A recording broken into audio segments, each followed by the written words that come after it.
जब कल देर रात 2 बजे के लगभग वैष्णो देवी भवन में भगदड़ मची और अभी ये जानकारी मिल रही है कि 12 श्रद्धालुओं की मौत हो गई है। कई घायल बताए जा रहे हैं, कई जख्मी बताया जा रहा है, जिनका इलाज नारायण अस्पताल, उप जिला अस्पताल में चल रहा है। और हादसे में अब तक 12 लोगों की मौत की पुष्टि हो चुकी है।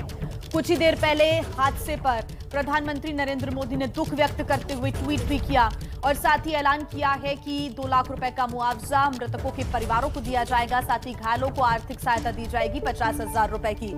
राहुल गांधी ने भी ट्वीट किया है कुछ देर पहले और वैष्णो देवी मंदिर में जो हादसा हुआ उसको लेकर उन्होंने भी दुख व्यक्त किया है। आपको एक बार फिर बता दें, भगदड़ में 12 श्रद्धालुओं की मौत की पुष्टि हो चुकी है। कई ऐसे लोग हैं जो कि अब वापस नीचे उतरकर आ रहे हैं, अस्पताल का रुख कर रहे हैं, साथ ही प्रशासन की सहायता ले रहे हैं ताकि वो अपनों को खोज सके, क्योंकि भगदड़ की वजह से सभी अपनों को यहां वहां पाते हुए नजर आए। कोई किसी से संपर्क नहीं कर पा रहा है। ऐसे में लोग अपनों को ढूंढने में भी लगे हुए हैं, उनको फोन लगाने की कोशिश कर रहे हैं। और अपर्णा, कई बार भगदड़ के बीच हमने देखा है कि लोग काफी पैनिक हो जाते हैं। बिल्कुल, ऐसे में कई सवाल भी उठते हैं। सवाल उठते हैं कि कोरोना काल में इतनी भीड़ की अनुमति आखिरकार किसने दी? भगदड़ हुई तो भगदड़ में 12 लोगों की मौत का जिम्मेदार कौन है? ये भी यहाँ पर अहम सवाल उठता है।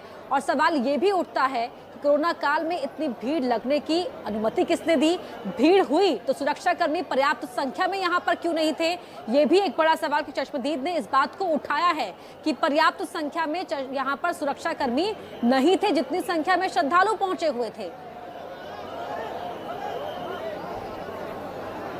तो पवन चौधरी हमारे सहयोगी लगातार वहां से जुड़े हुए हैं, हमारे साथ अपडेट पहुंचा रहे हैं, तस्वीरें लगातार दिखा रहे हैं, चश्मदीदों से बात कर रहे हैं। पवन, अभी वहां पर क्या स्थिति है, क्या और जानकारी हासिल हो पाई है?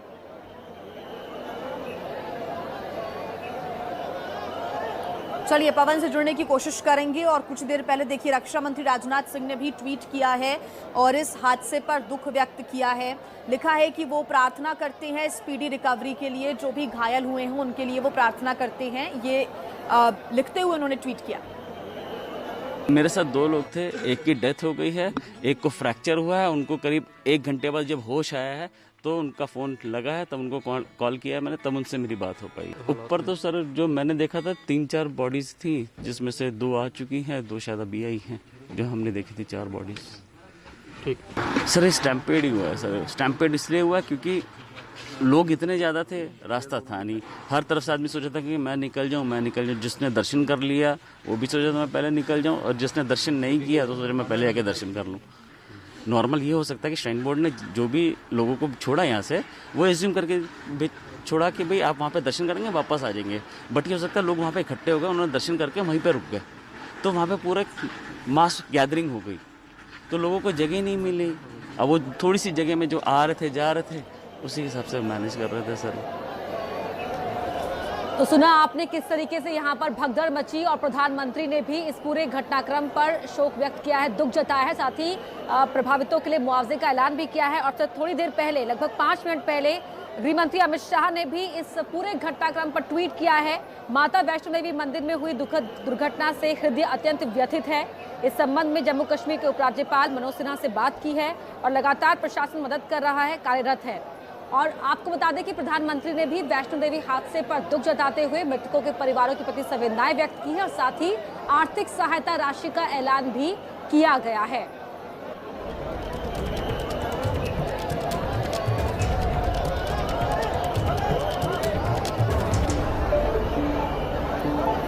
और इसी पर ज्यादा अपडेट्स के साथ हमारे सहयोगी विकास भदौरिया हमारे साथ जुड़ गए हैं। विकास, प्रधानमंत्री ने खुद इस पूरे मामले को लेकर संज्ञान दिया और पूरे मामले पर मॉनिटरिंग किए हुए हैं। साथ ही मृतकों के परिवारों के लिए भी आर्थिक सहायता और घायलों के लिए भी सहायता की घोषणा हो चुकी है। प्रधानमंत्री इसकी घोषणा कर चुके हैं और साथ ही साथ उन्होंने जम्मू के सांसद और केंद्रीय मंत्री जितेंद्र सिंह से भी बातचीत की है। इसके अतिरिक्त उन्होंने राज्यपाल मनोज सिन्हा से बात की है और उसके अलावा उन्होंने नित्यानंद राय जो कि गृह राज्य मंत्री, उनसे बातचीत की है। व्यक्तिगत रूप से उन्होंने जम्मू के सांसद और केंद्रीय मंत्री जितेंद्र सिंह को पूरे मामले पर नजर रखने के लिए कहा है। इसके अलावा प्रधानमंत्री नरेंद्र मोदी को सुबह जब ये जानकारी दी गई उसके बाद से उन्होंने न केवल अपने कैबिनेट कलीग जितेंद्र सिंह से बात की, नित्यानंद राय से बात की, मनोज सिन्हा से भी बातचीत की। उस पूरे मामले में जो भी आर्थिक मदद घायलों की हो सकती है उसके लिए उन्होंने निर्देश दिए और साथ ही साथ जो घायल हैं उनके इलाज की तुरंत व्यवस्था करने के लिए, बेहतरीन से बेहतरीन इलाज उपलब्ध कराने के लिए, मेडिकल सुविधाएं उपलब्ध कराने के निर्देश दिए। प्रधानमंत्री निजी रूप से इस पूरे मामले पर नजर बनाए हुए और साथ ही साथ उन्होंने अपने कैबिनेट के तमाम सहयोगियों को भी निर्देश दिए कि इस मामले में न केवल मेडिकल सहायता तुरंत उपलब्ध करवाई जाए बल्कि जो मृतक हैं उनके परिवारजनों को 2 लाख रुपए और घायलों को 50,000 रुपए की आर्थिक मदद भी तुरंत उपलब्ध करा दी जाए। तो दुखद घटना है। साल के पहले दिन ही सुबह इस घटना से जानकारी के साथ ही प्रधानमंत्री भी आहत हैं और उन्होंने तमाम जो घायल हैं और मृतक हैं उनके परिवारजनों को शोक संवेदनाएं दी। बिल्कुल, हर कोई बेहद दुखी और व्यथित महसूस कर रहा है। विकास, शुक्रिया आपका हमसे बातचीत करने के लिए। और प्रधानमंत्री हालात पर नजर बनाए हुए हैं, साथ ही कैबिनेट के जो बाकी मेंबर्स हैं उनको भी निर्देश दिए गए हैं। साथ ही सभी हर कोई हालात पर नजर बनाए हुए हैं। मृतकों के परिवारों के लिए, घायलों के लिए आर्थिक सहायता राशि का ऐलान कर दिया गया है। हुआ क्या था वो आपको बता रहे हैं। देर रात यहाँ भगदड़ मची। भगदड़ में अब तक 12 लोगों की मौत की खबर मिल रही है, पुष्टि हो चुकी है। तस्वीरें भी आपको दिखा रहे हैं, देखिए ड्रेसिंग यहाँ पर की जा रही है। जो लोग जख्मी हुए हैं, किसी को मामूली चोटें आई हैं, कोई बहुत क्रिटिकली इंजर्ड हुआ है और नारायण अस्पताल में 13 लोग एडमिट हैं। इसके अलावा 12 लोगों की मौत हुई है, जिनमें 2 महिलाएं भी शामिल हैं। वो उत्तर प्रदेश के और हरियाणा के झज्जर के रहने वाले बताए जा रहे हैं। भीड़ यहाँ पर काफी ज्यादा हो गई थी। नए साल के मौके पर, नए साल का आगाज मां के दर्शनों के साथ हो, इसलिए यहाँ पर बड़ी संख्या में श्रद्धालु पहुंचे हुए थे। लेकिन अचानक बहुत ज्यादा भीड़ बढ़ने से वो कंट्रोल नहीं हो पाई और पूरे वहां पर मौजूद लोग पैनिक हो गए। यहाँ पर स्टैम्पेड हो गया, जिसमें 12 लोगों की मौत की अब तक पुष्टि हुई है। बिल्कुल, तो क्या हुआ था वो भी आपको हम बता रहे हैं। हालांकि इस पूरे घटनाक्रम पर प्रधानमंत्री खुद नजर बनाए हुए, खुद वो मॉनिटरिंग कर रहे हैं लगातार।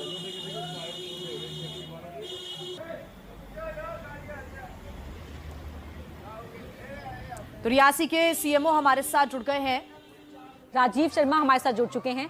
राजीव जी, अब तक वहां पर कितने लोग एडमिट हैं? कैजुअलिटी को लेकर क्या फिगर है? क्या कुछ कह पाएंगे आप हमसे?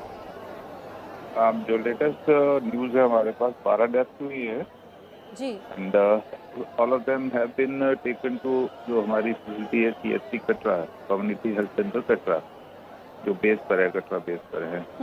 तो उनका पोस्टमार्टम हम लोग थोड़ा फॉर्मेलिटी से बाहर जाती हैं, विल बी स्टार्टिंग टू 8 साढ़े 8 बजे तक शायद उनका पोस्टमार्टम स्टार्ट हो। राजीव जी, आपसे आगे हम बात करेंगे। कुछ ही आप बने रहिए हमारे साथ, कुछ देर में आपसे एक बार फिर हम जुड़ने की कोशिश करेंगे। केंद्रीय मंत्री जितेंद्र सिंह जी हमारे साथ जुड़ गए हैं। जितेंद्र सिंह जी, क्योंकि लगातार आंकड़ा बढ़ रहा है, देखिए 12 लोगों की अब तक मौत की पुष्टि हो चुकी है, कई जख्मी हैं, उनके लिए क्या मदद की जा रही है? आपने ठीक कहा, 12 लोगों की इसमें मृत्यु हुई है। बहुत ही दुखद समाचार नववर्ष के अवसर पर। जो लगभग 13 लोग हैं जिनको जख्मी हुए हैं, उन्हें कटरा में नारायणा अस्पताल में दाखिल कर दिया गया है। प्रधानमंत्री श्री नरेंद्र मोदी जब से ये सूचना मिली है स्वयं इसकी मॉनिटरिंग कर रहे हैं, एक एक क्षण की वो खबर ले रहे हैं। स्वयं अधिकारियों से भी बातचीत कर रहे हैं, वहाँ पुलिस कर्मियों के साथ भी, और हम भी सब संपर्क बनाए हुए हैं। 2 जो इंजर्ड हैं 12 में से, उसमें 2 थोड़े से ज्यादा उनको चोट लगी है जी। और यदि आवश्यकता हुई तो कहीं बाहर शिफ्ट करने की, तो उसका भी उसी प्रकार से व्यवस्था की जाएगी। जितेंद्र सिंह जी, क्योंकि अभी लोगों को एक दूसरे को ढूंढने में भी बहुत दिक्कत हो रही है, कोई हेल्पलाइन नंबर क्या जारी किया जाएगा ताकि वो अपनों से कांटेक्ट कर सकें? वो सारी व्यवस्था की जा रही है। अभी भी मैं आपसे बात कर रहा हूँ तो जो चीफ एग्जीक्यूटिव ऑफिसर हैं माता वैष्णो देवी ट्रस्ट के श्री रमेश कुमार, वो दूसरी तरफ में लाइन में संपर्क में है जी। वहाँ के DIG के भी वहाँ उपस्थित हैं, हम भी वहाँ पहुँचे शायद हमने से भी।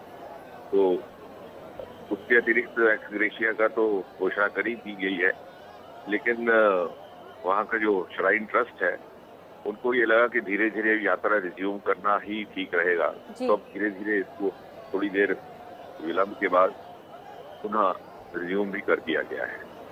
यात्रा वापस रिज्यूम हो चुकी है यानी कि? हाँ, थोड़ी थोड़ी करके करने का उस तरह की व्यवस्था की जा रही है। सर अब तो अभी जो सभी लोग वहाँ पर भगदड़ में फंस गए थे, क्या उन सभी को रेस्क्यू कर लिया गया है? लगभग सभी को जी कि ये घटना है रात के 2 या 2:30 बजे की, आज सुबह के जी। और sir official statement shrine board की तरफ से या प्रशासन की ओर से कब तक रिलीज हो पाएगा? वो लगे हैं, दे आर वर्किंग आउट। जी। अभी तो मुझे लगता है प्राथमिकता ये है कि इस सिचुएशन पर काबू पा लिया जाए, इसे जी, संभाला बिल्कुल। जाए, क्योंकि अकस्मात हुआ, किसी को इसकी उम्मीद नहीं थी और आज तक कभी हुआ भी नहीं है इन आवर लिविंग मेमोरी कि कभी इस प्रकार की दुर्घटना माता वैष्णो देवी हुई हो। जी जितेंद्र जी, और शायद यही वजह है कि कुछ श्रद्धालु इस बात को लेकर भी सवाल उठा रहे हैं कि शायद सुरक्षा बलों की तैनाती पर्याप्त नहीं थी। हालांकि अभी प्राथमिकता यही है कि सभी जो घायल हैं उनका इलाज अस्पताल में किया जाए, वो सुरक्षित रहें। लेकिन वाकई क्या आपको भी लगता है कि कोई चूक हो गई है या भीड़ बहुत ही ज्यादा थी इसलिए अनियंत्रित हो गई? ये तो अब धीरे धीरे पता लगाना पड़ेगा कि जैसे आप जो कह रही हैं, ये भी जरूरी है पता लगाया जाए ताकि भविष्य में ऐसा ना हो।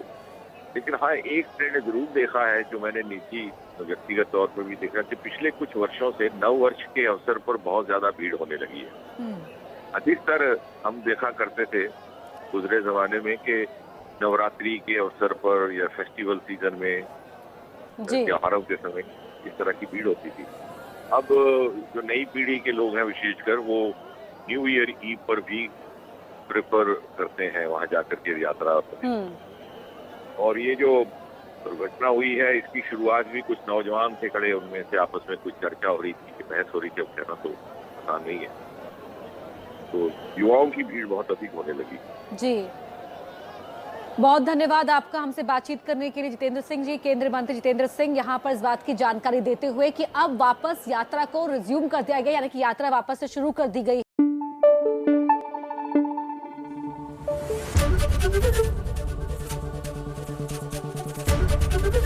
एबीपी न्यूज आपको रखे आगे।